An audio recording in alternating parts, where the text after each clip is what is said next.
Alright, guys. Happy Saturday morning time, daytime. Welcome back to the podcast. Back to Tomboy Official. I have been watching. What was I watching? I watched the other Super Time video by Jade and Arrows, the one that was posted on Arrows' channel, about their sexy playlists. I was watching this other video this morning by, both of them were this morning, by, is it Amp and Mr. Christopher? They were going through some kinky TikToks. It was kind of funny. Like, they had a lot to comment, and it's just, I don't know. I like stuff like that. I like the dynamics between those two sets of YouTubers. I like Jade and Arrows, their kind of their vibe, their dynamic. They seem like they have a pretty good connection with their friendship and stuff. Like, pretty genuine, pretty chill. Like, it's always been like that. That's one thing that kind of always made me gravitate towards their content, was that it was so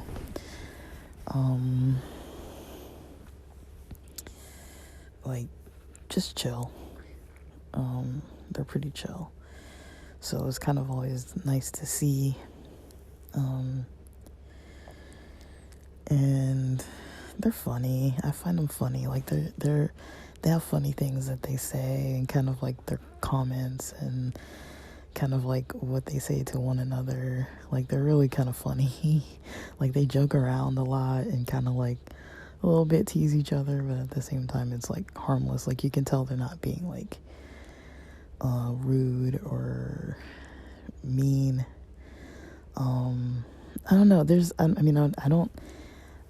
Don't get me wrong, I don't hate on Ashley Gavin. I love her content, or else I wouldn't keep watching it. But sometimes I do wonder if some of the people, when she's being really sarcastic or calling people bitches, or just being like, oh yeah, like, you suck, or like whatever she says, like, sometimes I wonder if it's really a bit.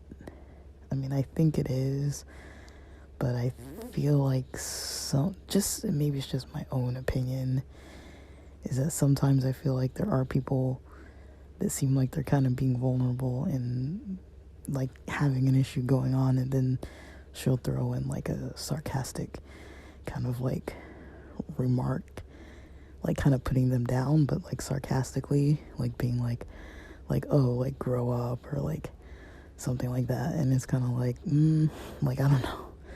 Like, if that were me, I would definitely get my feelings hurt by it, even though I know she's like, oh, I'm joking, and I won't do it if you don't want me to, and all that kind of stuff. And everybody, of course, they're like, oh yeah, it doesn't bother me. But I'm like, I don't know. Sometimes I'm good at reading facial expressions, and I feel like sometimes people say it doesn't bother them, but I do kind of notice just slightly, their facial expression kind of changes like a little bit. And on video, it's kind of easier to see.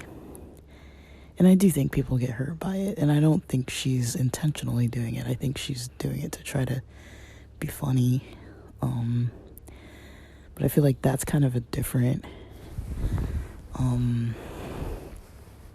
dynamic with friendships amongst YouTubers, or different types of relationships amongst YouTubers. But that is one that I see more often, is people being like a little like sarcastic, a little insensitive, and it's seen as like funny, humorous, like a little bit at somebody's expense. Like, I don't know, like I don't it's not that I don't know, I love comedy, and so I'll usually be like, okay, well, as long as everybody's like saying with their mouth that it's okay.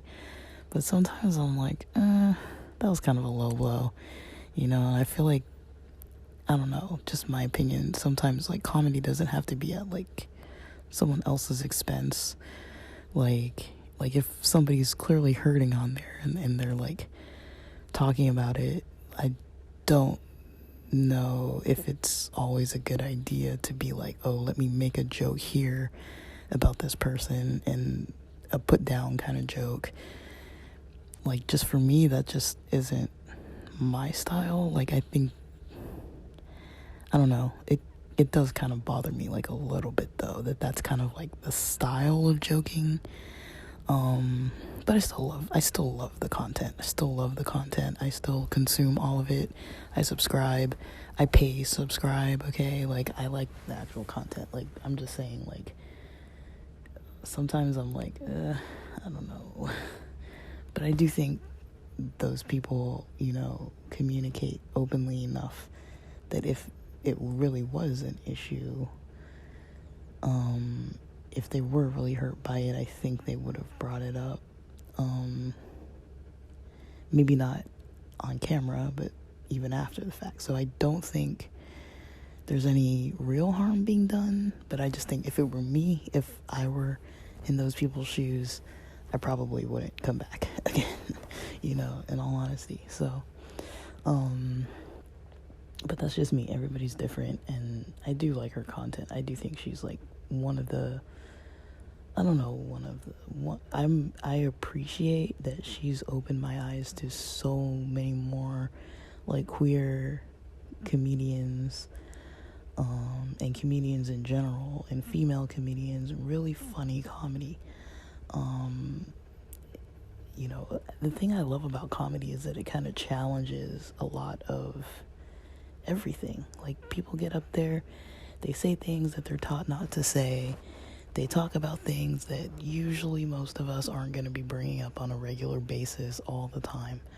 You know, they're able to get into the controversy of stuff with a method where people are actually like focused and like thinking and paying attention, and that's what I like, you know. Like the Dave Chappelle's, you know, when they start talking about like the trans community and stuff like that, and like most people aren't gonna wanna, you know, like at some point, you know, a lot of people don't think about or talk about or want to be around LGBT community things, but it's like you go to a comedy show and there's some gay comedians and they're telling their jokes and they're being funny and talking about cultural things and nuances that, you know, the straight people might never have known or experienced, you know, talking about things that they can't just easily just talk about in a humorous way. Like, I think comedy is super, super powerful. And even when it's something that I don't maybe resonate very easily with because it's not my nature personally, you know, I do find value in observing that, okay, somebody else has differences in the way that they talk and communicate, and just seeing like how they navigate that. And I do know for a fact that, you know, Ashley Gavin seems like a really good-hearted person. She, you know, expresses a lot of vulnerability on her shows on a very regular basis, and I found it to be very eye-opening. And also when she's talking, like when she's talking, like you know, she does say things like, you know, maybe she gets her feelings hurt when people are like, oh, why are you interrupting, or why are you being so mean, and stuff like that. And she does say openly often, you know, like, if it's bothering you, like if I'm being too mean to you, like she does check in with people. So that's why I'm like, I'm not accusing her of being like an asshole or anything. She seems genuinely like a nice person. She's caring to the people that she's around. It's a persona, it's a character that she plays, right? But I don't know, so I'm not gonna put this all on her, you know. But I do wonder, because it's not all on her, I do wonder when it comes to forms of acting like an art, or taking on a persona or a character, right?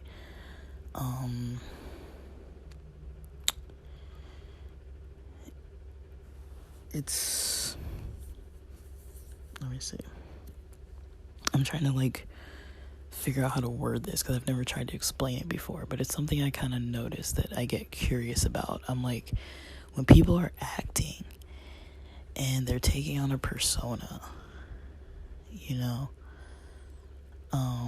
they're tapping into something, but is it really a genuine part of themselves, or are they tapping into something and like making it temporarily who they are? That's what I don't really fully understand with like acting.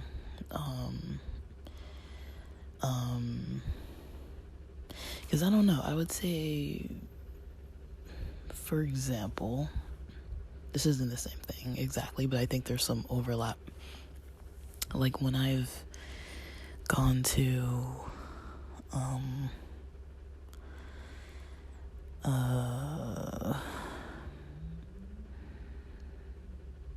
when I've gone to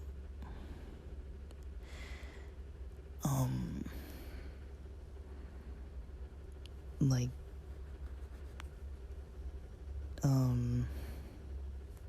like work, for example, the way I treat my clients is not the way I treat every person I know.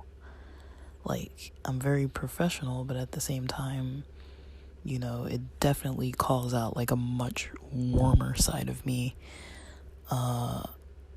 more like on a regular basis, like a much warmer side of me than what I normally am, much calmer as well.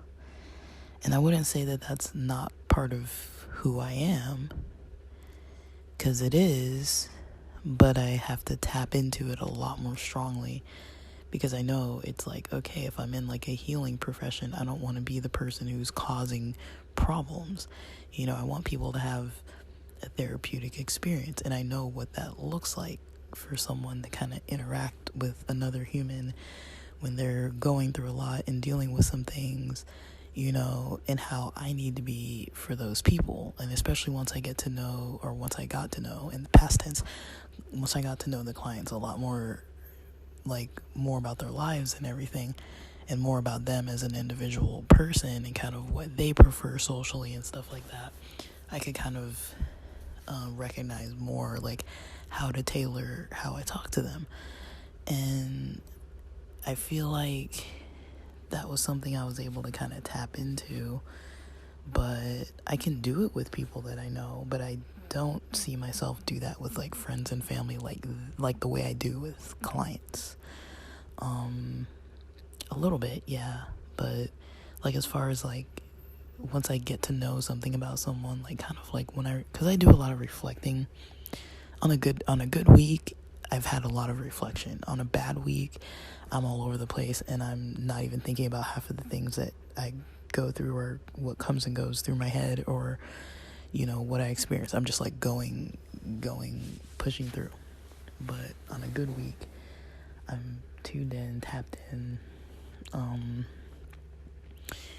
learning from different interactions and like reflecting on them and like, okay, how did that go? I spend a lot of time thinking about that kind of stuff. I don't know if a lot of people do. I feel like a lot of people don't, but that's just part of how I live my life. It's what I value. So I spend time reflecting on how did things go? How was that? How was it for me? How did it seem like it was for them? Like every once in a while, I'll randomly think like, like this friend, like some random friend, like is either mad at me or doesn't want to talk to me, or I'm being annoying, and then they'll just like hit me up and just be like, hey, just kind of saying hi, like, haven't talked in a while, and I'm like, oh, that was all in my head, like they don't not want to talk to me or something like that. Like there's something that like, so like I can even be wrong with if I'm reflecting on something, and like I can even be wrong about it. Like I don't, usually like reflect on stuff and then go back and like have some in-depth conversation with another person about it, you know.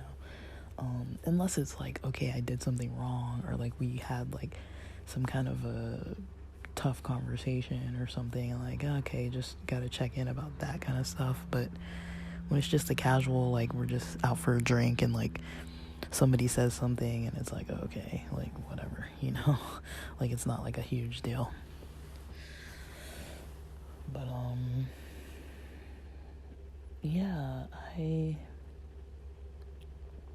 I just wonder, you know, when it comes to acting and stuff, if people can really tap into it, to something else, like what it is that they're tapping into. Because I've heard people say that they, well, I've heard it from a stance of like the way people were talking about it. I've heard it from people being more like, I don't want to say it because it's kind of weird, but almost like they're possessed or like something like that, like that they call something like into themselves. Like, I don't want to get into that whole thing, but like that's kind of the context I've heard it in. But it's like just even generally on that kind of topic, without the potential for like conjuring up some spirit or something, but like just, you know, in general on that topic, you know, I do wonder what it is about acting, you know, because even like with the tragedy situation with like that guy, I'm gonna blank on his name, I'm so bad with actors' names, but the one who was gonna play the Joker, for example, who ended up, you know, unfortunately not living, you know, because of that situation, because of, you know, I think maybe it mentally got to him. That was the explanation or impression or understanding that I took from it or got from it or maybe heard somewhere, was that it was mentally and emotionally affecting him so much to take on this role of just like this wackadoo person.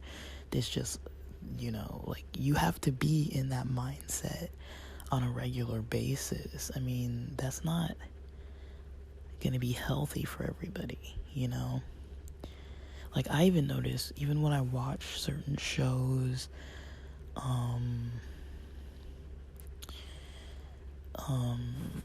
you know, like when I watch certain shows, like that show I was talking about last night that I started watching called Swarm.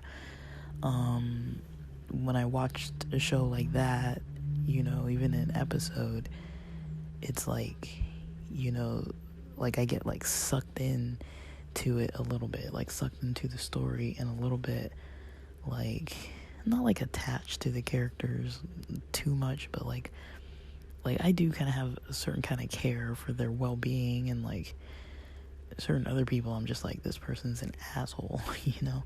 But yeah, I do find myself having some form of, you know, connection and care, even though it's not like a deep one. Like I know I'm watching a show or whatever, but you know, I do think about it and I'm like, you know, I do get these kind of, maybe, I don't know if it's like a question or idea around like, you know, like how is it for them, you know, and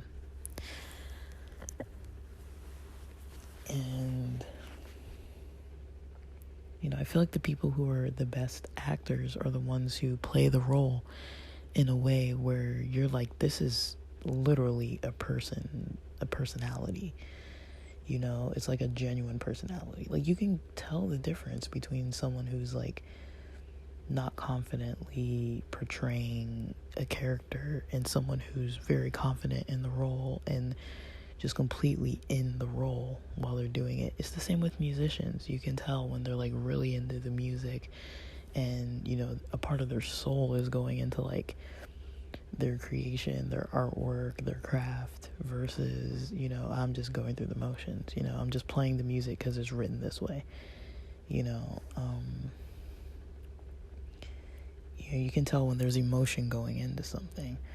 And so when I think about things like, acting, comedians with their comic bits,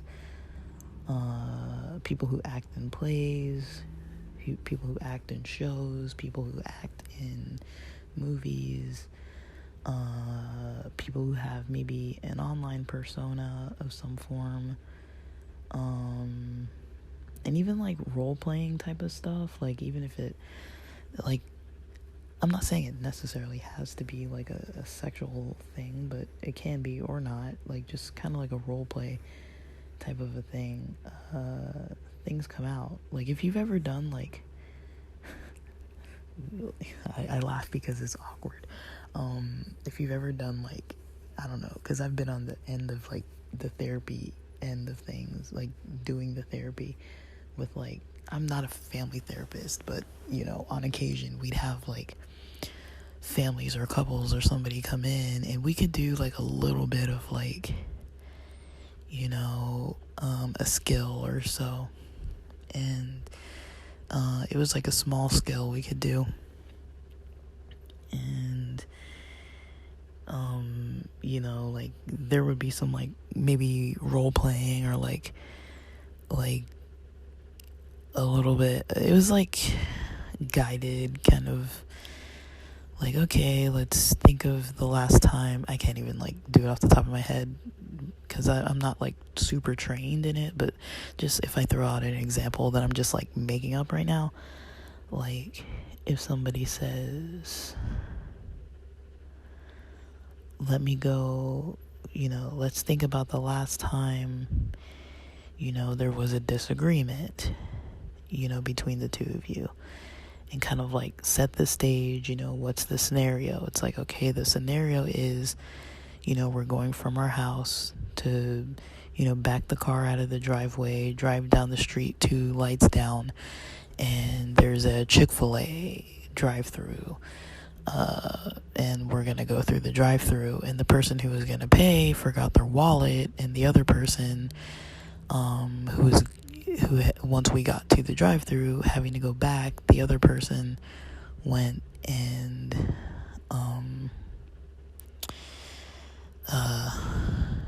forgot their wallet. Then the other person went back and didn't have the keys and had to get back into the house. And so like socially, what was going on, and then if people are just explaining a story like that, it's different than when you put somebody in the roles. It's like you talk about what you did, this other person talks about what they did, or they reverse it and like you talk about what this other person did and the other person talks about what you did, and things come out, like when people are in that role play setting, even if it's like a direct role play or kind of more like kind of scenario, like let's go back through the scenario of what happened and like think about it and kind of be in the moment of it, even though it's like a later time. Like, people are able to tap into something that they can't just easily consciously tap into. People are able to kind of realize like, oh, I felt this way because there's this other pattern that's been going on that has been bothering me, and I just kind of snapped because I always feel like you always depend on me to have the keys, or I always feel like you always depend on me to have my wallet and be the one paying for stuff, or like whatever the heck. I mean, I'm making this up, I don't even know, but it can be something like that where it's like, that's like, even people who might not have ever even had experience acting or wanting to act can do something like a role play or like a replay of a scenario and still come up with a lot of insight into a situation that they're kind of still maybe harboring some resentment or some hurt from, and still kind of like not fully past it. I think that kind of stuff is powerful. Like, I think role playing, replaying, acting, getting into like characters and roles, and I think that's why movies, shows, entertainment in general, video games, I think that's why those types of things are so powerful, because people can kind of like, tap into something or get absorbed into them and completely have their mind just like wrapped up in whatever the scenario is, and then we just come out of it and we're like back to normal life. It's like when you put on a VR headset, you're literally somewhere else. And my first experience with a VR headset was definitely interesting. It was one of the funniest things that's probably ever happened to me. Because I knew my friends were like, all my guy friends like disappeared one day. And, we're at some friend's house and I'm like, where'd they go? And then like, I'm like, oh, they must be in the house, because there weren't that many places to be. I'm like, well, I know they didn't leave. And so I come like looking for them, because it's been a while, and I'm like, where the other, like, there was like half of our group missing. And I go like knock on the door, because I'm like, I go to open the door, it's locked. I knock on the door and I hear kind of like scuffling and like a little bit of like hush hush, kind of like you could tell people were like in there. And yeah,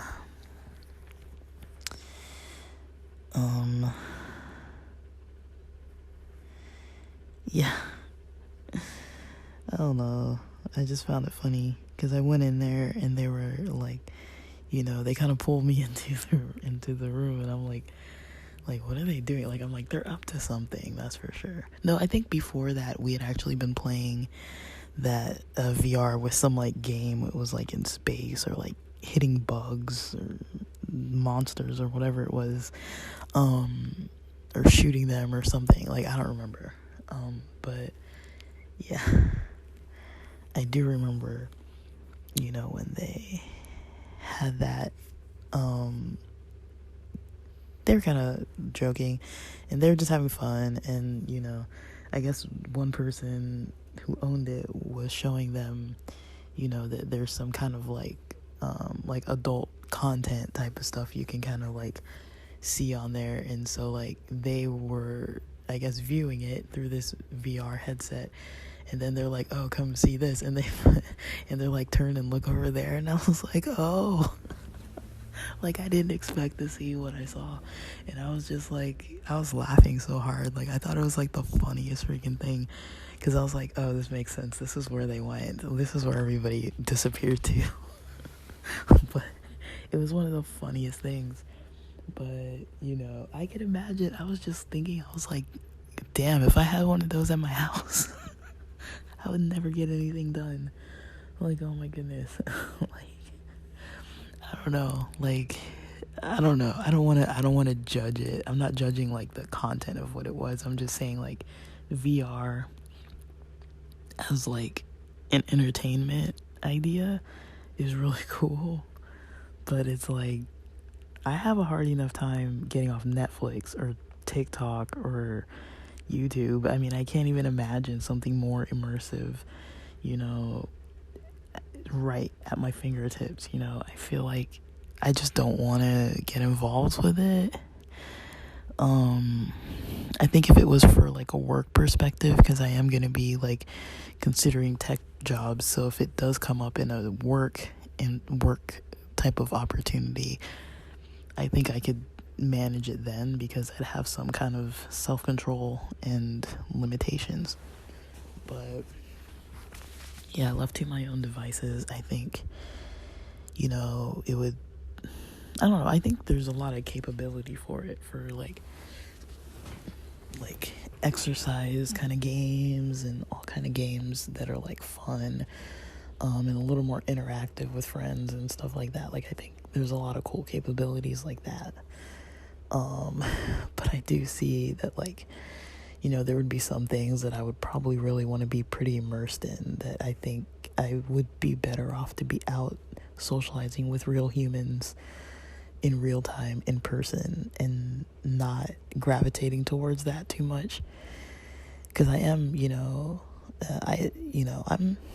I don't know if I'm introverted or extroverted. Like, I'm really shy, but I really socially just love engaging with people when I feel like it, which is a lot.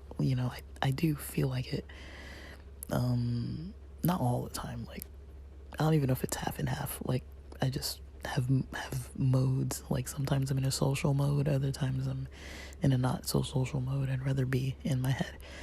And I can go days and days and days just hanging out with people. I can go days and days and days just not being around anybody and being by myself. And for me, it's enough to live in the city. It's like I see people on a daily basis. That's enough for me. I don't need to talk to them all or talk to any of them some days. I'm like usually I'm kind of okay, like, in my head. I like doing podcasting, obviously. I like writing. And I like using my brain to, like, think about stuff. Concepts, ideas, theories. And sometimes I don't want to talk about it. Sometimes I do. And I can kind of take it or leave it, depending. Like, I usually don't feel like socially deprived. I'd say like maybe, like rarely, but maybe. I'd probably say more so when it's like a rainy season, like say like closer to like the holidays, 'cause it's like I don't have access to being able to hang out with like everyone. So, like, sometimes I'll have friends I want to be around or whatever, but people are out of town, or, like, they're going to be busy with their families, or, like, my family needs me to be doing something specific, and I don't want to do it, Like, I don't want to engage with, all the holiday stress of stuff. So sometimes that does come up, but, yeah, I'm not always the most social. I'm not super antisocial either, but I'm just not always, I'm not always the most social person.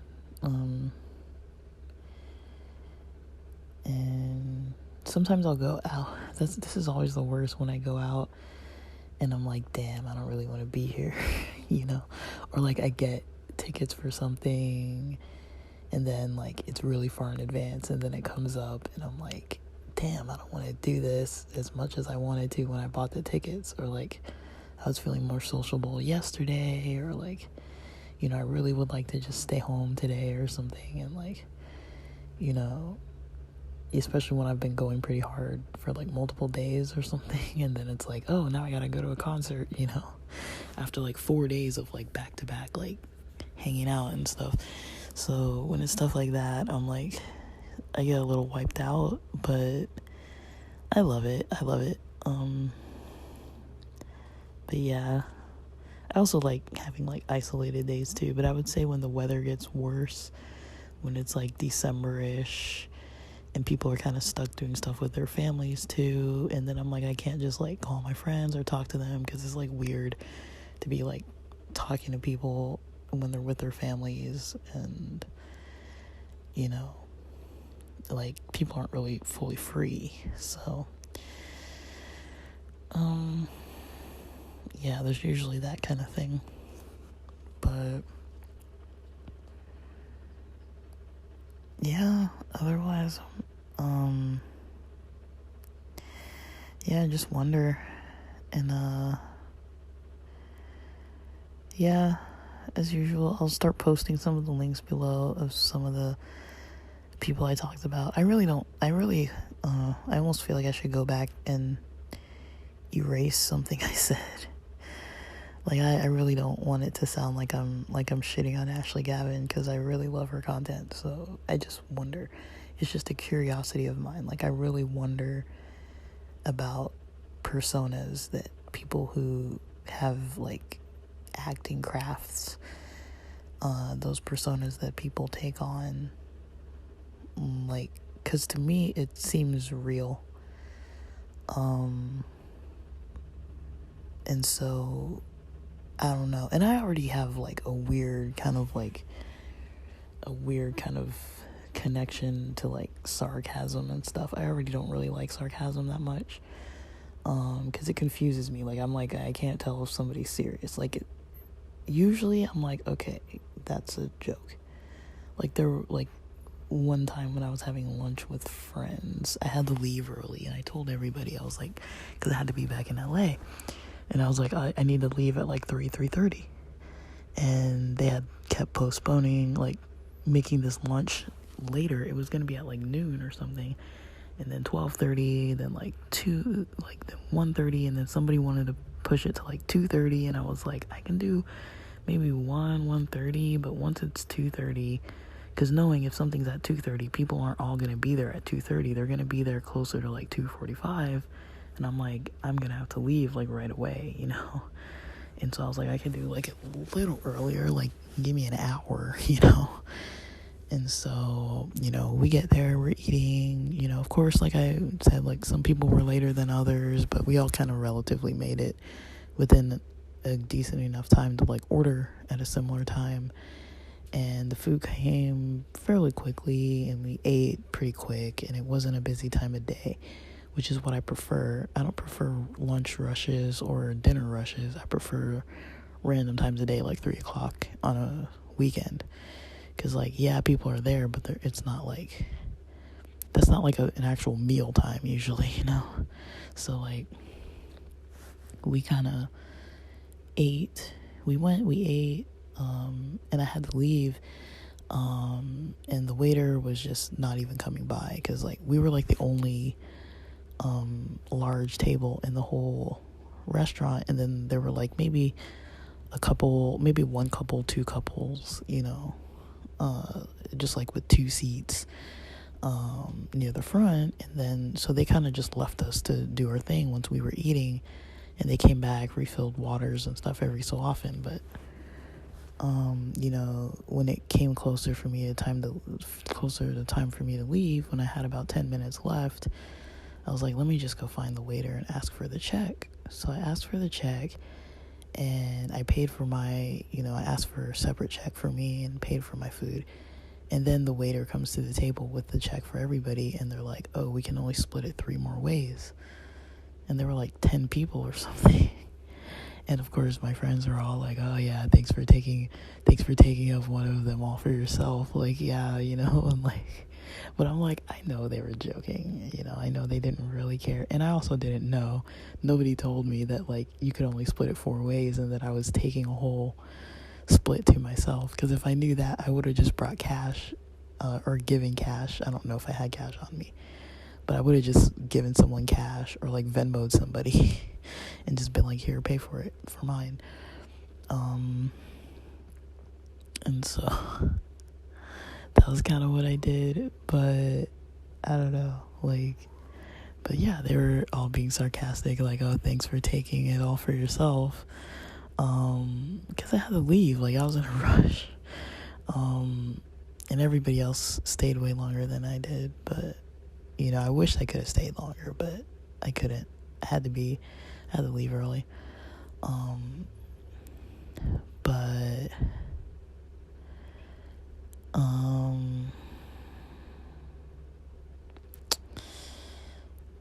I don't know, like,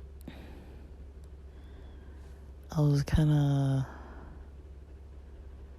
you know, just not too sure about,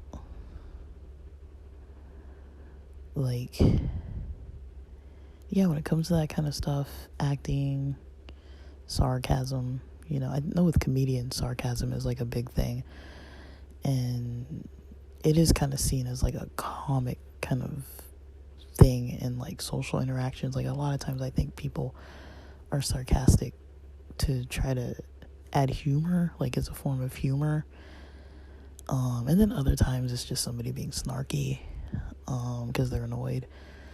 But it just, I don't know, it's just a little interesting. But yeah, I'm not hating on Ashley Gavin. I hope it doesn't sound like that. I was just thinking about some episodes I've watched. Maybe the most particular one, maybe I'm wrong. I mean, you guys can go back and watch the episodes. I think there was one with Chosen Family podcast, the most recent one, where Mac Ingemi was explaining, being depressed lately or something. And then, one of the other people on the show was kind of like being really sarcastic about it. And I was just kind of like, it just kind of rubbed me the wrong way. But, I'm also like a sensitive person. And so, like, when I see somebody that seems like they're getting bullied, even if it's playful, to me, it's not funny as much. But everyone has their own style of comedy that they like. And, because I watch so much of her content, I notice it. But, maybe it's something that I'm looking too much into, and maybe it's not really an issue. But it sounds like other people have brought it up out of concern. But she does always say that it's a joke, and nobody's been like, oh, you actually super offended me or whatever. So I don't know. But I don't know. I just find it hard that people wouldn't be offended. That like nobody would be offended, but also I think a lot of people kind of have pretty thick skin about stuff, and like they just let stuff like that kind of just like roll off. I'm not one of those people. Like if somebody says some kind of like rude or mean remark to me, I'm usually not just gonna be like, oh, like, like whatever, like, like usually I'll be like, I probably might take it personal, and especially if I think they mean it, because sometimes when people are sarcastic, I'm like, they meant that, they weren't actually joking, they actually were annoyed, that I did something that they didn't like, they actually were annoyed. But then I have some friends that I just know they're sarcastic like that, and so I kind of just go along with it, and even though I don't like it, but it's like whatever, I go along with it anyways. And it is funny, like it is kind of funny, like it's a funny experience. And some people, when they like you, they tease you, and that's just kind of how it is, but like it's kind of weird though, because I don't think I grew up having experiences where people were like teasing me or bullying me and stuff like that. Like I wasn't really, people left me alone. Like I was always just like awkward and weird about stuff, and just like saying off the wall stuff, and just like super strange. Like, I've always had these like quirky kind of ways about me, and like people just let it go. Like I mean, yeah, some people would like throw it in my face, but it wasn't enough people. Like it was the types of people that were also really quirky and weird. And usually it was like when I was a teen and I had a lot of male friends that were like these young, like skater guys that were younger than me, and they were just really immature, and they kind of had the personalities of like an 11-year-old, and they were like 16 or something, and so it was kind of like that, where it was like usually just like these really immature guys that were like, they didn't know what to do with me, and so they were just like, well, they don't want to tease me. And usually I'm like, well, my brother was really close friends with all of them, and he's a nice guy, and they didn't want to, they didn't really like try to bully me or treat me wrong, but they'd kind of like, there'd be a little bit of teasing about like weird random stuff, that like I would just be like, whatever, like, but also it was like guys of that age a lot of times, and especially because it was usually through this like weird religion where people were just sometimes just socially not too socially aware anyways. You know, so I never really, like, I remember it, but I was never really like, oh, this person is like mean to me. I wouldn't say there was ever any specific person that I was like, they're singling me out, being mean to me. Like, I've had that with bosses or certain like supervisors, and usually it's like people in power positions through like work, or environments where there could be career opportunities available, or school people like in charge at schools and stuff like that, that were kind of like, in a way I would consider them bullying, but these were not people who knew me very well. They just saw a side of me that seemed a little passive and compassionate, and because of their narcissism they tried to take advantage of it. And that's kind of something that I would say I've experienced more, is like people in those kind of power roles that try to like, they kind of think that they can kind of like get over on me, but they don't really know that I'm like super aware, you know. They think that I'm just oblivious because they don't see that I can see what they're doing. And they don't like to be called on their shit either. So, you know, I kind of know how to play that game. And I'd say I've had more of that than I've had like teen bullying and that kind of stuff. Luckily I grew up, even though there were things I didn't maybe enjoy the most, you know, I grew up around a whole lot of social settings, and overall it was good. Like, I enjoyed and looked forward to going out and doing stuff with friends, and I was always out, you know, like every weekday. You know, I play sports with my friends almost every weekday, even if it was just at school or after school or before school or during some school times when we could play sports. I would go on the weekends. I played sports. I would see people at church on Saturdays. Like, I was around people every day pretty much for most of my life. And, you know, I wouldn't say that I regularly had problems with them. Like, I've had problems with roommates, housemates, bosses. That's usually what it is, and a couple family members. But other than that, it's never been like, you know, usually my social environments, even when there was stuff happening that I didn't prefer, like, usually it was the gossip and judgment and stuff like that. But when there was stuff that I didn't prefer, and like, I don't know if they were gossiping or judging me necessarily.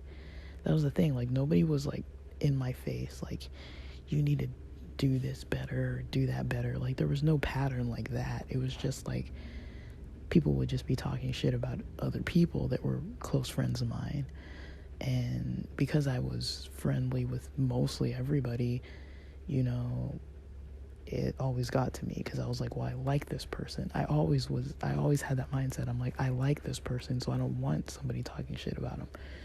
And, you know, and it wasn't even like I don't mind when it's like venting because someone wronged someone else, and then that person is like venting to me. That, I'm like, okay, you know, like, if somebody offended you and you want to tell me about it, like, I'm not gonna get all like bent out of shape about it. Like, I'll listen, you know. But I feel like I'm not talking about that. I'm talking about, you know, people just spilling the tea about all kind of everybody's everything that nobody needs to know. Like, if somebody got an abortion, or somebody was having sex with somebody, or somebody was gay, or somebody was, you know, breaking some kind of church rule or that kind of thing, I would always kind of get a little like, I don't really like that. I didn't like that. I didn't like that that was seen as acceptable social behavior, and that nobody stepped in and was like, stop, you know. Especially because they would tell you to stop doing every other thing. It's like, stop playing basketball on the Sabbath, stop listening to certain types of music, stop watching certain types of television, like, don't do this, don't do that. They wouldn't tell you not to do the other stuff that was actually hurting people, you know. They would tell you to stop doing stuff that was just like, who cares if I drink Coca-Cola and eat chocolate, you know.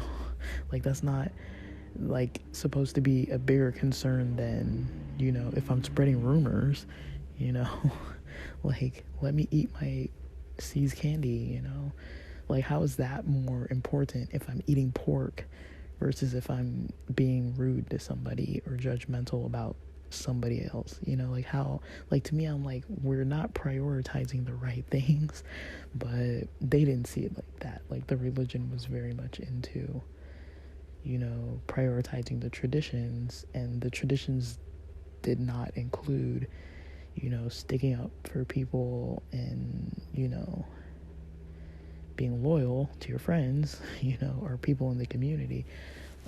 There was definitely a lot of backstabbing, but I don't think I ever experienced a lot of it firsthand, but I definitely witnessed a lot of it. And so, you know, I do kind of get a little bent out of shape a little bit when I see that kind of thing happening to other people. So that's why I'm like, I don't want to blame it on Ashley Gavin. It's not her. Like, it's me. You know, it's kind of my perspective on it, on that type of comedy, that type of socializing. And, you know, but yeah, I would never, like, just try to, like, call somebody out of their name and, like, try to, like, start crap about it. I'm questioning that, like, and that's an example. The example is, like, she's probably the biggest example I have, because I don't really know people who do that kind of stuff right now.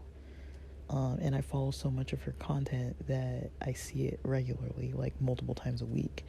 And I rewatch it too. Like, I love her stuff. I love it, I'm telling you. And I'm so excited that she has a special coming out. So I don't want it to sound like I'm like shitting on her, because I'm totally not. It's not her. It's more like the topic of the content, like what category that type of sarcasm is in, and kind of my experience with, you know, different types of people who are kind of mean to others on purpose, who aren't acting, who aren't, you know, playing a character, who that is their actual personality. You know, I've definitely had problems with, you know, witnessing people like that attacking friends of mine, you know, and like trying to damage someone's reputation.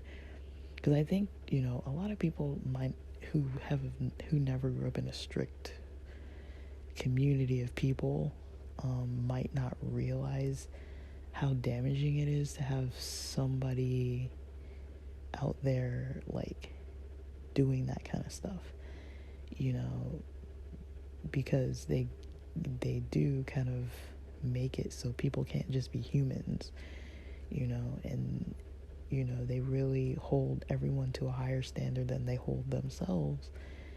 And then they're kind of just like, you know, making it so that other people can't comfortably be in the community. And I hate that kind of thing, you know, because I'm big on communities. In case you haven't noticed, I like communities, but I like them to be good and healthy. And I think sometimes my experience with the specific church experiences I've had is that not everybody wanted to create a healthy environment. And so that was usually where my problems came up with the people. It wasn't, and with the sarcasm, it's not Ashley Gavin, her personality. It's not anything like that. It's, you know, those types of people who actually in real life treat people like that. Like, if you were to take some of the scenarios of when she does that and think about, oh, if this was actually like a real person saying this to someone, I have literally been around people who talk like that to people, seriously talk to them like that. Like, they're not joking. Like, that is literally how they are, you know. Somebody could be like crying in front of them and somebody's literally just like making it worse, and I'm like, okay, is that not abuse? You know, like, it is, you know. But, You know, I was raised in a community of people where that kind of thing was okay in that community. Like, people wouldn't call it out. They'd be like, oh, well, that person was sinning, and so they should be sad. You know, we should call them out because they're not following the rules. And it's like, really? Like, you're really going to take it to that level? Like, I would see stuff like that, and I would be like, this is wrong. And then people would be like, no, no, no. You know, you can't call this out. You can't try to, you know, call us on this. And so, yeah, I think it's not Ashley Gavin, but I think when people do that kind of stuff, it's a kind of a sickness. I don't really think it's okay. But yeah, I'm gonna get back to my studying about Scientology culture, and I probably won't post too much of that on here, but I will post on my other pods. And then yeah, I think that's all I kind of have to say. But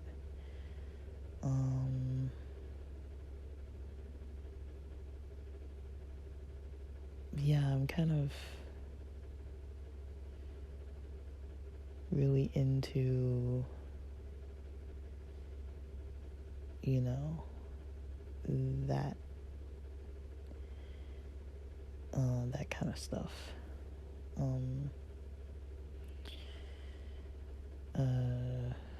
And yeah, just thinking about how communities can be better. And I had a really cool conversation with a friend of mine about that this morning.